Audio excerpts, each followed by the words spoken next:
besoin de toi, maître. Heureuse est la mère qui t'a porté et allaitée. Heureux plutôt ceux qui écoutent la parole de Dieu et qui l'observent.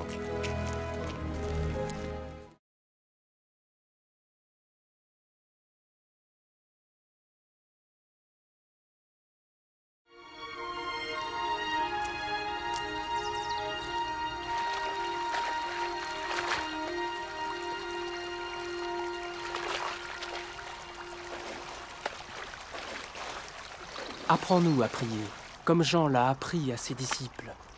Quand vous priez, dites « Notre Père qui es aux cieux, que ton nom soit sanctifié, que ton règne vienne, que ta volonté soit faite sur la terre comme au ciel. Donne-nous chaque jour notre pain quotidien. Pardonne-nous nos offenses, comme nous pardonnons aussi à ceux qui nous ont offensés. Protège-nous contre la tentation et délivre-nous du mal. »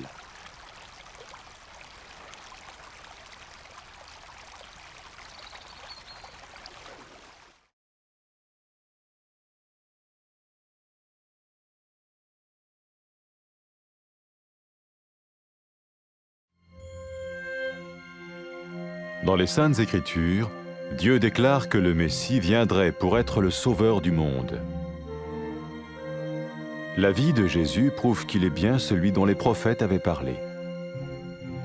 Ésaïe a prophétisé que la Vierge deviendrait enceinte et qu'elle enfanterait un fils. Des siècles plus tard, la naissance de Jésus accomplissait cette prophétie.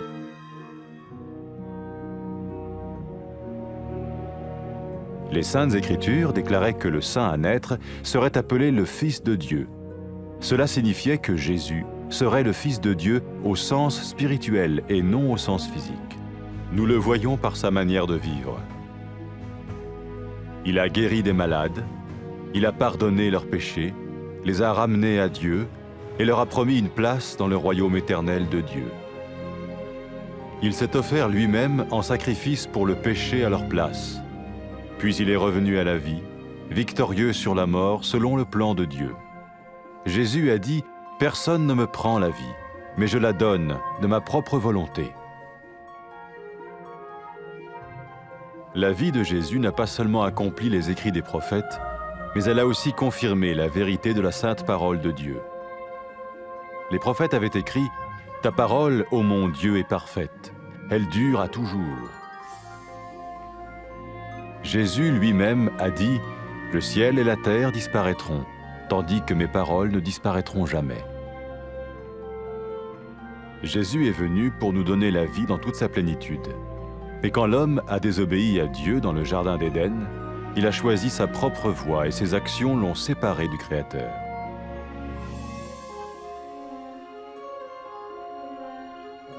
Les Saintes Écritures déclarent que tous ont péché et que le salaire que paye le péché, c'est la mort. Il s'agit de la mort spirituelle, éternelle séparation d'avec Dieu. Mais tout comme Dieu a donné un bélier pour qu'il meure à la place du fils d'Abraham, ainsi il a envoyé Jésus, le Messie, mourir à notre place. Sa vie, sa mort et sa résurrection restaurent la relation entre Dieu et tous ceux qui mettent leur confiance en lui. Maintenant, non seulement Jésus pardonne les péchés de ceux qui le suivent, mais il les sauve aussi du jugement éternel de Dieu. Ils sont sûrs d'aller au paradis et de vivre avec lui pour toujours. C'est cette vie et cette liberté de la culpabilité et du pouvoir du péché que Jésus offre à chacun aujourd'hui.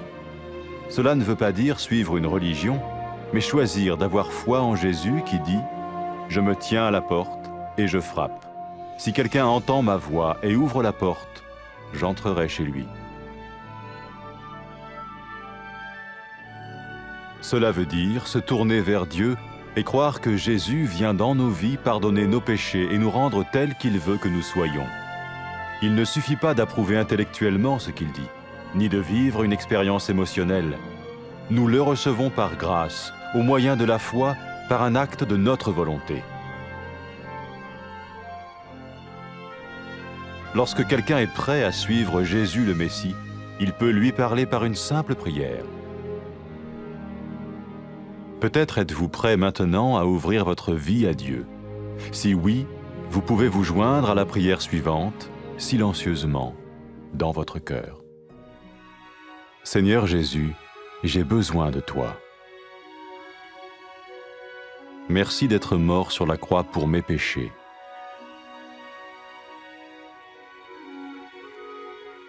Je confesse mes péchés et je m'en repens.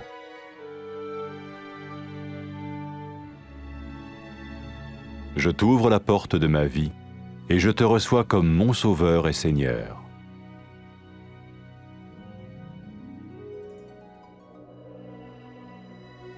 Merci de me pardonner mes péchés et de me donner la vie éternelle.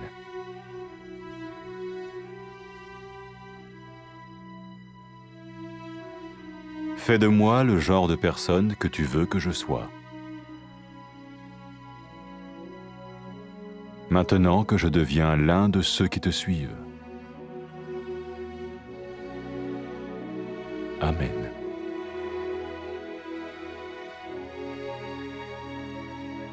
Jésus a dit à propos de ses disciples, « Mes brebis écoutent ma voix, je les connais et elles me suivent. » Pour expérimenter la vie en abondance promise par Jésus, ceux qui le suivent parlent à Dieu chaque jour dans la prière et lisent ou écoutent sa parole.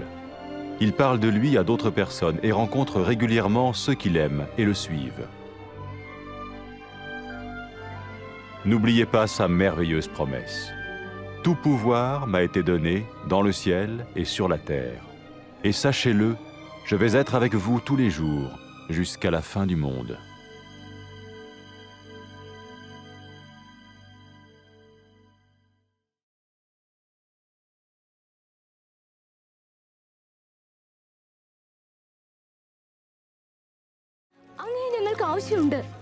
നിന്നെ പ്രസവിച്ചു വളർത്തിയ മാതാവ് എത്ര ഭാഗ്യമുള്ളവൾ. ദൈവവചനം കേട്ട് പ്രമാണിക്കുന്നവരാണ് അധികം ഭാഗ്യവാന്മാർ.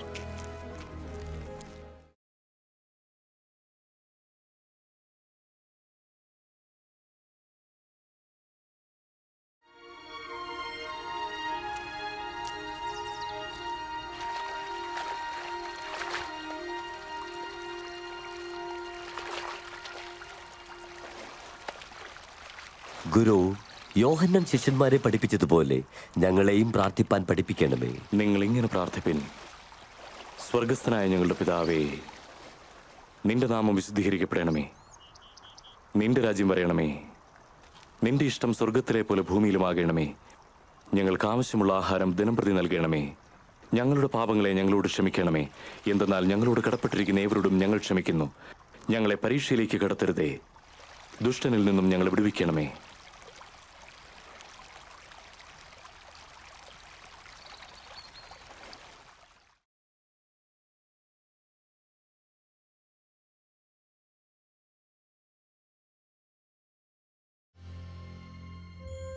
വളരെ പണ്ട് പ്രവാചകർ എഴുതി, പാപികളെ നാശത്തിൽ നിന്ന് രക്ഷിച്ച് തന്നിലേക്ക് തിരിച്ചു കൊണ്ടുവരുവാൻ ദൈവം മിശിഹായെ അയക്കുമെന്ന്.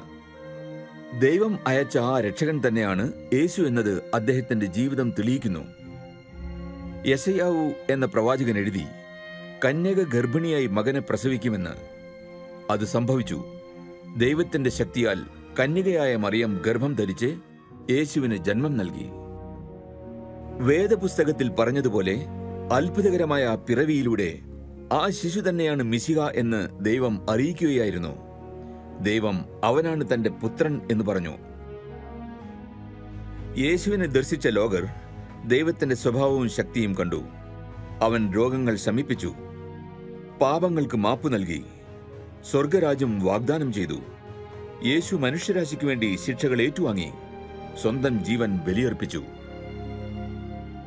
പിന്നീട് അദ്ദേഹം ഉയർത്തെഴുന്നേറ്റു. തന്റെ കഴിവുകൾ മരണത്തിന്റെ ശക്തിയേക്കാളും ഉപരിയാണെന്ന് തെളിയിച്ചു. മിശിഹായായ യേശു പറഞ്ഞു, എനിക്ക് സ്വന്തം ജീവൻ ഉപേക്ഷിക്കാനും അത് തിരിച്ചെടുക്കാനുമുള്ള കഴിവുകളുണ്ട് എന്ന്. യേശുവിന്റെ ജീവിതം പ്രവാചകരുടെ ലിഖിതങ്ങളെ അന്വർത്ഥങ്ങളാക്കി. ദൈവത്തിന്റെ വിശുദ്ധ വചനം തെറ്റാത്തതും ശാശ്വതവുമാണെന്ന് തെളിയിച്ചു. ദൈവവചനം യേശു തന്നെ. യേശുവിലൂടെ ദൈവം ലോകത്തിന്റെ മുന്നിൽ പ്രകാശിക്കുന്നു. യേശുവിന്റെ വരവ് നമ്മുടെ ജീവിതം പരിപൂർണമാക്കാനായിരുന്നു.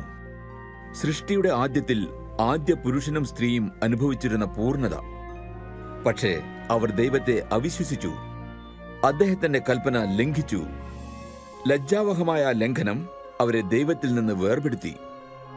വേദപുസ്തകങ്ങൾ പറയുന്നു, എല്ലാ മനുഷ്യരും പാപം ചെയ്തിരിക്കുന്നു. ആ പാപത്തിന്റെ ഫലമാണ് മരണം. പാപികൾക്ക് ദൈവത്തോടൊപ്പം ജീവിക്കാനാകില്ല.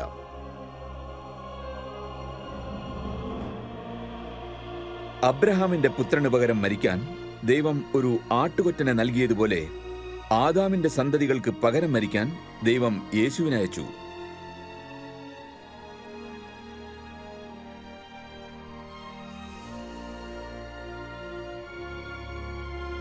ദൈവം അങ്ങനെ ചെയ്തത് യേശുവിനെ സ്നേഹിക്കുകയും അവനിൽ വിശ്വാസം അർപ്പിക്കുകയും ചെയ്യുന്നവരെ ശിക്ഷിക്കപ്പെടാതിരിക്കാനാണ്.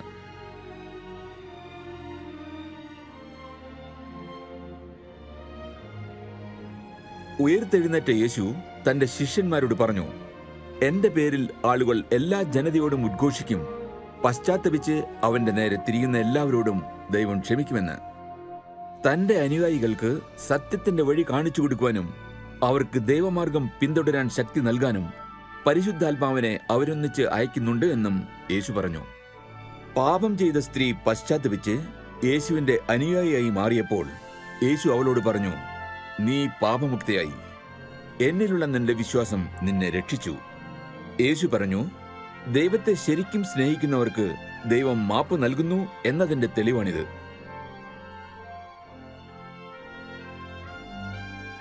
യേശു മിശിഹ അദ്ദേഹത്തിന്റെ പാത പിന്തുടരാൻ നിർദ്ദേശിച്ചു. യേശുവിന്റെ അനുയായികളാകാൻ തീരുമാനിച്ചവർ ഇത്തരം പ്രാർത്ഥനകളിലൂടെ അവനുമായി ബന്ധം തുടങ്ങും. പിതാവേ, അങ്ങ് ധർമ്മിഷ്ഠനാണ്. എന്നെ സ്നേഹിക്കുന്നതിന് നന്ദി. അങ്ങയുടെ കൽപ്പനകൾ ലംഘിച്ചതിന് പാപിയായ ഞാൻ ദുഃഖിക്കുന്നു. എനിക്ക് വേണ്ടി ജീവൻ ത്യജിക്കാൻ, ഉയർത്തെഴുന്നേൽക്കാൻ അങ്ങ് യേശുവിനെ അയച്ചു. എന്റെ പാപങ്ങൾക്കുള്ള ശിക്ഷ അവൻ അനുഭവിച്ചുവല്ലോ. ഞാൻ അവിടുത്തെ മാർഗത്തിൽ ചരിക്കാൻ ആഗ്രഹിക്കുന്നു. യേശുവിനെ ഞാൻ എന്റെ രക്ഷകനും കർത്താവുമായി സ്വീകരിക്കുന്നു. കർത്താവേ, എന്റെ പാപങ്ങൾ പൊറുത്തതിന് നന്ദി. എന്നെന്നും അങ്ങയ്ക്കൊപ്പം കഴിയാനുള്ള വഴി അതെനിക്ക് തുറന്നു തന്നു. അവിടുത്തെ പരിശുദ്ധാത്മാവ് എനിക്ക് വഴികാട്ടിയായി എന്നെന്നും എന്നോടൊപ്പം ഉണ്ടായിരിക്കണമേ. സർവാത്മന അവിടുത്തെ സ്നേഹിക്കുന്നതിനും അവിടുത്തേക്ക് ഇഷ്ടപ്പെടുന്ന ജീവിതം നയിക്കാനും അവൻ എന്നിൽ കനിയണമേ. അവിടുത്തെ നാമം ലോകമെങ്ങും വാഴ്ത്തപ്പെടണമേ. ആമേൻ. യേശു തന്റെ ശിഷ്യരെക്കുറിച്ച് ഇങ്ങനെ പറഞ്ഞു, എന്റെ ആടുകൾ എന്റെ ശബ്ദം കേൾക്കുന്നു. ഞാൻ അവയെ അറിയുകയും അവ എന്നെ അനുഗമിക്കുകയും ചെയ്യുന്നു. യേശുവിന്റെ അനുഗാമികൾ ഒരുമിക്കുന്നു, നിത്യേന അവനോട് സംവദിക്കുന്നു, വേദപുസ്തകത്തിലെ അവന്റെ വചനങ്ങൾ പഠിക്കുന്നു, അവനെ ഉദാഹരിച്ച അന്യരോട് അവനെക്കുറിച്ച് പറയുന്നു. അവരുടെ ഹൃദയവാസിയായ പരിശുദ്ധാത്മാവിലൂടെ യേശു അവരെ നയിക്കുന്നു, ശക്തി പകരുന്നു. യേശു മേഘത്തിലേറി സ്വർഗസിംഹാസനത്തിലേക്ക് തിരിച്ചു പോകുമ്പോൾ പറഞ്ഞ ഈ വചനങ്ങൾ അവർ ഓർമ്മിക്കുന്നു. സ്വർഗത്തിലും ഭൂമിയിലും സകല അധികാരവും എനിക്ക് നൽകപ്പെട്ടിരിക്കുന്നു. സംശയം വേണ്ട, ലോകാവസാനത്തോളം എല്ലാ നാളും ഞാൻ നിങ്ങളോടൊപ്പം ഉണ്ടായിരിക്കും.